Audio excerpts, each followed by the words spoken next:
Hello everyone and welcome back to another deck idea from Double Sleeved. As always, if you enjoy the video, be sure to leave a like, comment and subscribe to support the channel. Today we're going to be covering the Towa leader from the upcoming set Ultimate Squad, so let's jump into it. Starting off with the leader, it's a pretty standard just 10k leader. Auto, when this card attacks, play up to one Demon Realm Soldier token. So these tokens have 5,000 power, 0 combo cost, and 5,000 combo power. So we're not going to be drawing on attack, we're just going to be playing that token. For our Awaken, when our life is at 3 or less, or if we have a black unison with a specified cost of 3 in play, we may switch 2 of our energy to active mode, play up to 1 token, and then flip this card over. On our Awaken side, we're just a standard 15k with the auto. When this card attacks, draw 1 card, then play up to 1 token. Again, these tokens 5,000 power, 0 combo cost, 5,000 combo power. And then we've got the Activate main once per turn. We get to discard 1 card from our hand and then play up to 2 tokens in rest mode. And we also have an Activate Battle. It's once per turn, Spirit Boost 1 and 1 black energy. So a part of the cost needs to be on a black unison with a specified cost of 3 as well. We get to choose up to 1 of our unisons. It gets plus 10,000 power and double strike for the battle, which is pretty good with some of the unisons that we're going to be playing in the deck. Well, the unison that we're going to be playing in the deck. I don't think there's too many specified 3 cost black unisons, but jumping into the one that fits this deck is Super Mirror Overflowing Power. As you can see, it's a 3 specified cost unison with 20,000 power. Auto, at the start of your opponent's turn, choose up to 1 of your skillless battle cards and it gains blocker for the turn. So we can put that onto some of the tokens that we're playing. These tokens are going to come in with no skills, so they will be considered skillless battle cards. So we can give some of them blocker, and the other ones do still have combo power, so there are still some use for them as well. We've got a +1 Activate main, play up to 2 Demon Realm Soldier tokens. So again, getting that kind of combo power. Probably not going to be doing too much damage with something that's 5,000 power unless you want to start dumping your hand, but having that combo power is quite good as well. Just to kind of, I guess, cancel out some of the draws that we're not getting by being able to combo from the field. But I guess that does come with a lot of drawbacks if our opponent is able to board wipe us quite easily or consistently. We've also got a +1 Activate main. Remove 1 of your skillless battle cards from the game. Draw 1 card and then choose up to 1 of your opponent's battle cards and send it to the owner's warp. This skill is probably what makes this unison really good. The first +1 Activate main is solid with some of the other cards that we have in the deck, but being able to +1 draw a card and then warp 1 of our opponent's battle cards just for removing a skillless battle card is quite good, considering how easily we're able to play these tokens. And then using it as alongside our leader to give it an extra 10k and double strike makes it a 30k double strike, which is quite difficult to get over. Moving into some of the battle cards, we've got 1-drop Demon God Towa, Preparing to Fight. It's a 4k. Auto, when this card is played, you may draw 1 card. If you don't, play up to 1 Demon Realm Soldier token. And then we've got an Activate main once per turn for 1 black energy. If your leader is a black Demon Realm Race card and you choose 1 of your tokens and remove it from the game, play up to 1 skillless battle card with an energy cost of 2 or less from your deck, then shuffle your deck. We are leaning a bit more in towards that skillless package. As you can see, I'm running 6 skillless because not only with this card, but some of the other cards in the deck have some synergy with the skillless. So being able to keep this card on the field, well, hopefully, and continuously spam out some 20k skillless will give us a bit more offensive power. Next, we've got the 5-drop SR coming out in Ultimate Squad, Demon God Towa Furious Onslaught. It's a 20k with Deflect and Double Strike.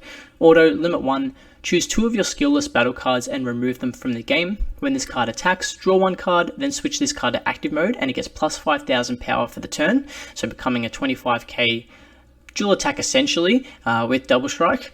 And then we've got an Activate main for 2 specified black energy. If you have 3 or more energy and 2 or more skillless battle cards in play, play this card from your hand.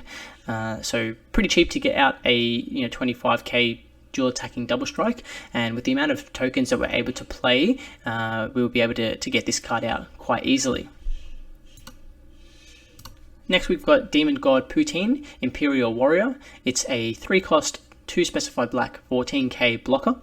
We've got an activate main for 1 black energy. If you have 1 or more skillless battle cards in play this card from your hand. Again, going to be quite easy with the amount of skillless cards that we're playing from leader and unison and things like that. And then we've got an activate main once per turn. If your leader is a black Demon Realm race card and you choose one of your tokens and remove it from the game, play up to one skillless black battle card with an energy cost of 2 or less from your deck or drop area, then shuffle your deck if you look through it.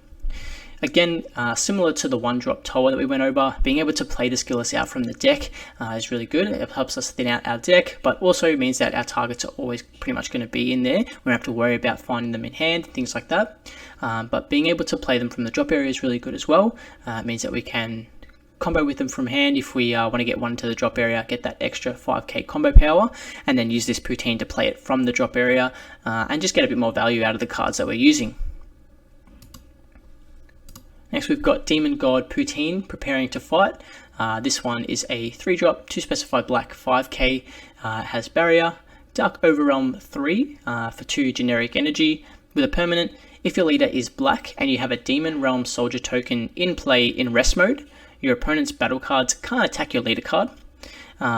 Quite a strong permanent if our opponent doesn't have any kind of easy board wipe options available. It means that they're going to have to swing into all of these tokens that we have in rest mode before they can even pressure our leader, and we're going to be playing such a large number of tokens that even if we decide to swing with them and not deal any damage and just leave them a 5k to get them in rest mode, it just gives our opponent one more thing that they have to deal with before they can start pressuring us. And then we also have the auto. When this card is played from your hand, play up to 2 Demon Realm Soldier tokens. So these ones aren't coming out in rest mode, so we will need to attack with them if we want to kind of make use of that permanent. But I believe our Unison, the +1, does play them in rest mode, or perhaps not. Perhaps it was something else that I'm thinking of. But I believe there is something that plays them in rest mode, but at least if we decide that we need to attack with them anyway, then we can get them and get that permanent live. Next we've got Demon God Salsa Imperial Warrior. It's a 3-cost, 1 specified black, 15k.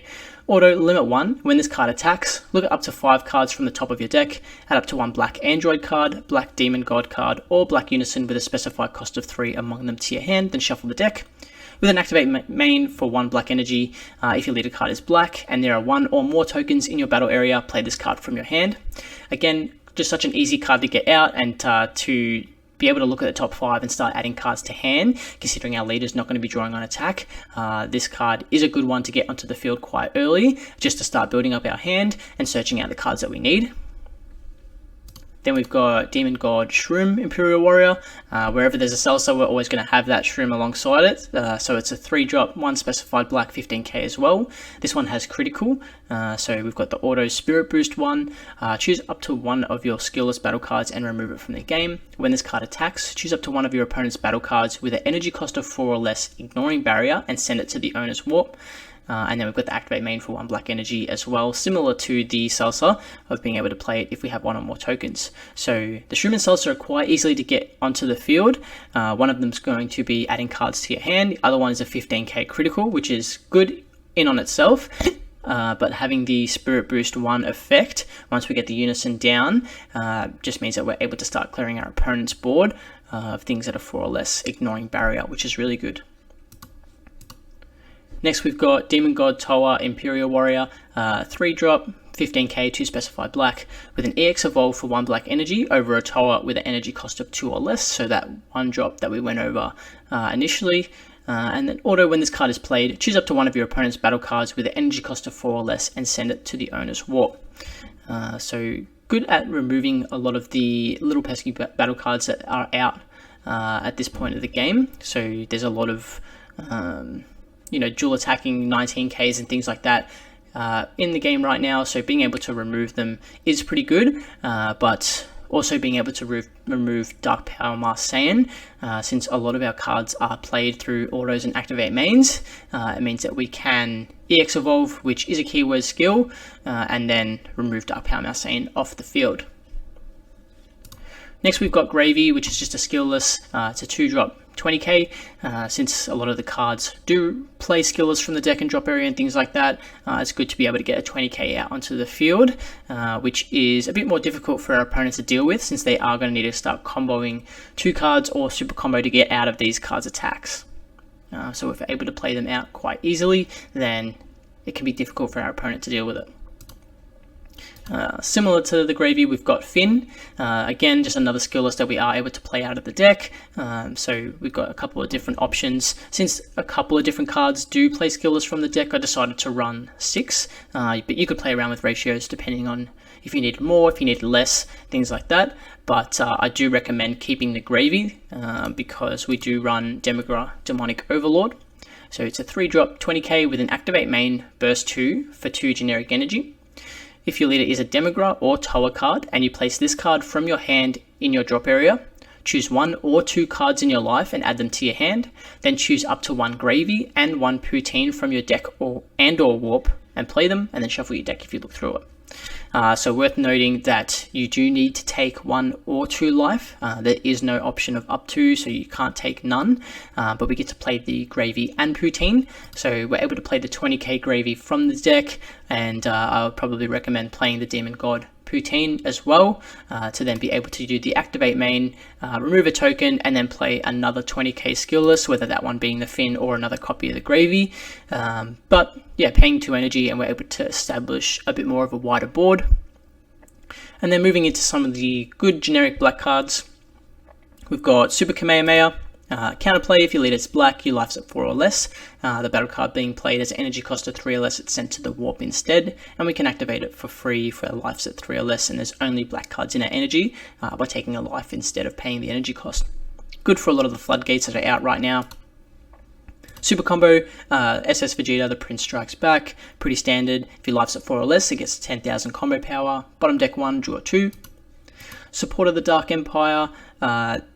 This one works a bit more with this deck than some of the, compared to these blocker negates that, a lot of the decks are running now, since we are relying on these Demon Realm Soldier tokens. So this one, you pay 2 energy, counterattack, negate the attack, then play 1 Demon Realm Soldier token, and it gains blocker for the turn. And then if your life's at 4 or less, you can activate this card's counter skill from your hand by adding a card from your life instead of paying its energy cost. Power Burst, counterattack, negate the attack, and then choose 1 black battle card from your drop area or warp with the energy cost of 1 and add it to your hand with the permanent Sparking 5. So if there's 5 or more cards in your drop area, you can activate this counter skill from your hand without paying its energy cost by taking a life. SS4 Bardock, fighting against Fate, our Overrealm, so it's Overrealm 6 for the 25k dual attack. And then we've got the Champa as well, so being able to combo with it for 1 combo cost and getting double strike. And then for the secret rare, I've gone with Supreme Kai of Time, Brainwashed. It is a double strike with Servant, so the base power of it's 40k, but with the Servant getting the extra 10k, but not being able to restand once it's in rest mode. With an activate battle for 1 black energy. If you have 3 or more energy, play this card from your hand, and then the activate main / battle for 1 generic energy. If your leader is black and you remove this card from the game, until the start of your next turn, your opponent can't attack with battle cards or unisons unless they choose 1 card in their life and place it in their drop area each time. Definitely an underrated unison at this point, I think, although black is a bit more aggressive, with things like Gogeta and Trunks running around, so I can see why they're opting to play the Pan and get the free 40k attack and being able to gain control of a card. But I think whereas black moves towards a bit more control and mid-range, we're going to see a lot more of this Kai sneaking into some people's decks. The activate main / battle on it is absolutely bonkers on forcing our opponent to crit life just to attack with battle cards and unisons, can really shut down their turns. But that is the Towa deck. Like I said at the start of the video, if you enjoy it, leave a like, leave a comment if there's anything that you think I might have missed or that you think would be better suited for the deck, and be sure to subscribe, and we'll see you at the next deck idea.